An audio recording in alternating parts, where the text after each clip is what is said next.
Yan, hello guys. Update tayo sa ating tanim na pipino. Yan, as usual, nandito tayo sa ating taniman ng mga pipino sa ating mini farm. Hindi pala sa akin, sa Airmat at sa Airpat ko na mini farm. Yan. 40 days na to guys mula pag punla natin. Direct seeding to. Ayun. 40 days. Picking stage na tayo. Yan.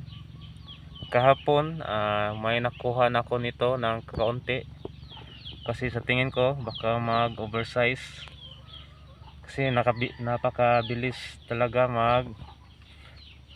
lumalaki yung mga pipino. Yan, super, may mga bunga naman, hindi masyadong marami pero at least kahit pa paano mayroon.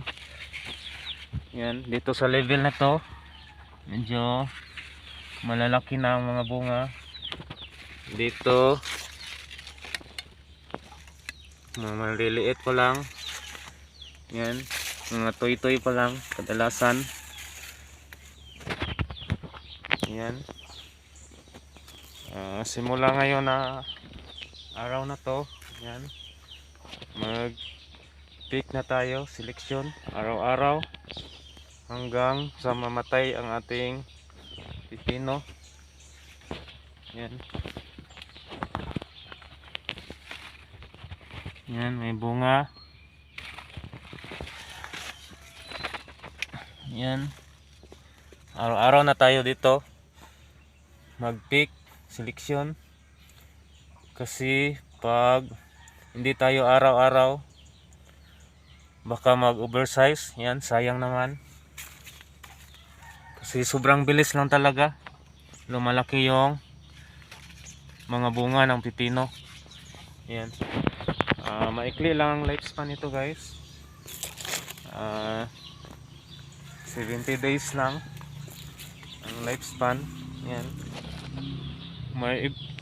Minsan lalampas ng 70 days, depende sa pag-manage. Yan, depende sa pagpakain, depende talaga sa pag-manage at sa panahon din. Yan. Minsan hindi aabot ng 70 days kapag laging umuulan kasi napaka-prone nito sa punggos. Yan, katulad nito, yellow spot or leaf spot. Yan, kung ano ba ang tawag nila dyan.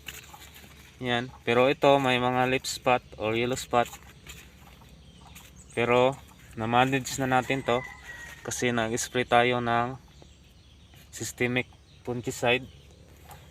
Yan.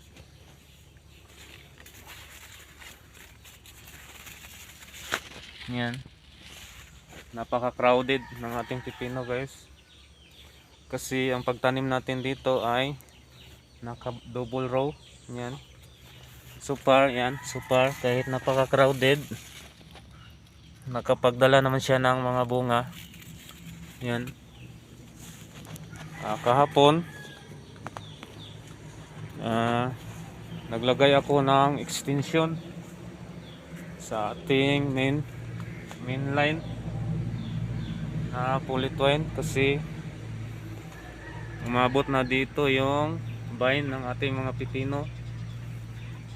Kasi noong nakaraang tanim natin dito, itong mga vines na to, yan, bumabalik sila pa ibaba. Nawabali yung vines, yung mga bunga dito parang hindi na masyadong lumalaki. Yan, kasi nabali na yung vines ng pipino, kaya naglagay ako ng extension. Yan. Plastic twine lang to guys. Ang nilagay natin high tensile strength plastic twine. Yan. Kahit pa paano, hindi naman ganoon ka kaano sa Bisaya pa di naman ningon na anak kaligon. Yan, pero at least makatulong na para hindi mabali yung vines. Yan. Hopefully makakuha tayo dito ng 1 kilo per puno. Yan, average. Yan. Kung hindi, yan, okay lang sa atin. Yan. Noong nakaraang linggo, yan, medyo mababa ang presyo ng pipino. Yan. Ngayong darating na Friday, yan, mag-deliver ako doon sa buyer. Yan, hopefully aakyat ng kaunti. Yan. Kung hindi naman, yan, okay lang din. Yan. Kung medyo mahal ang pipino, yan, very blessed. Yan, bonus na natin yan sa ating mga farmer. Yan, pag medyo mataas ang presyo sa ating mga tanim. Yan.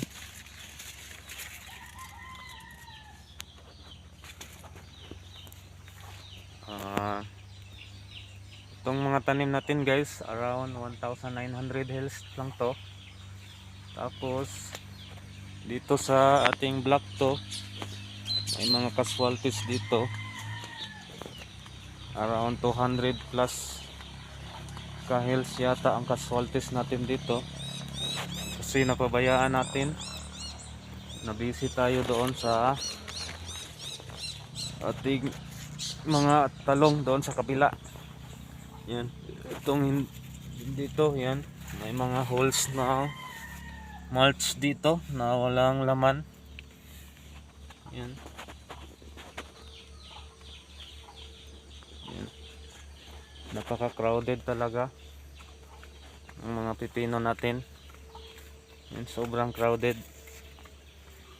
Yan. Pero aware na ako dito kasi ganito talaga pag naka-double row. Yan. Kahit crowded. Yan. Dito sa ibaba, may mga bunga naman. Dito sa level na to. Dito sa level na to. Yan. May mga bunga, may makikita na. Dito naman, maliliit pa. Yan, maliliit pa. Dito sa level. Yan.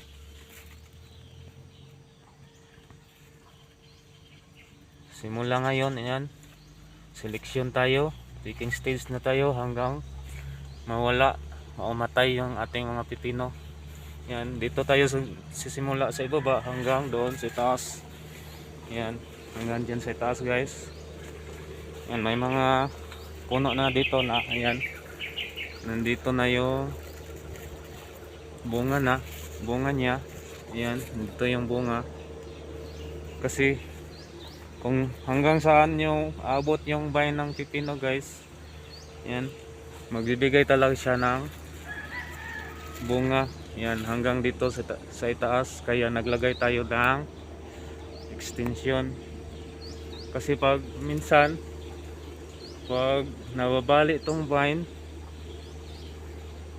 itong mga bunga na to, hindi na siya mag-develop, hindi na siya maganda. Yun, mga butod na, sayang. Try lang natin maglagay ng extension. Yan. So ayan guys, hopefully yan, mabusog natin ang mga mata ng ating mga viewers. Yan, yan, assuming kayo na viewers. Wala di ito. Yan. Hopefully, marami tayong ma-inspire dito sa nagagawa natin na videos na ina-upload natin. Nakatulad natin ang hobby ay farming. Yan. Early morning at late afternoon lang tayo dito guys sa mga pipino na tanim ko. Kasi nandito lang to sa tabi ng aking bahay. Yan yung bahay ko, nandyan lang. Kaya early morning at late afternoon tayo lang nandito. Mamaya pupunta ako doon sa kabila sa talungan. Yan. Picking stage nito. Mamayang hapon pa ako mag-pick nito. Yan. Mamayang hapon pa ako mag-harvest nito, mag-pick, selection. Hindi pa naman ganon karami ang ma-harvest natin ito. Yan. Kasi ang activity natin ngayon, nag-rinse tayo dito. Yan. Ang pag-rinse natin nito, yan, 10 days mula pag-transplant. 10 days, 20 days, 30 days, 40 hanggang 50 days. Yan. Kanina, madaling araw, 4 AM. Yan, nagsimula na akong mag-rinse. Hindi pa ako natapos. Yan. Dito yung abono natin nilagay. Yan. Maaga ako dito kanina, 4 AM pa lang, kasi may headlamp tayo na gamit. Yan, may ilaw tayo. So, yan lahat ng ating mga pipino. Yan, ito ay black to. Yan, black to. Black to.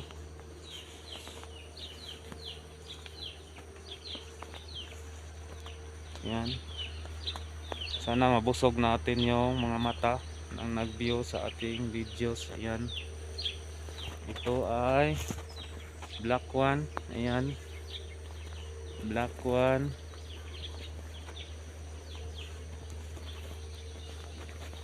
Ayan. Assuming kaita nga natay viewers. Ayan. So, ayan lang guys. Hanggang dito na lang pagkuha natin ng dokyo ng videos. Yan, hopefully marami tayong ma-inspire na katulad natin na ang hobby ay farming. Yan, ako nga pala si GC, nagsasabing be simple, be humble, work smart, at sipag lang para i-bless. Yan, maintag madala pa nato ni work smart. Yan. Salamat, happy farming guys.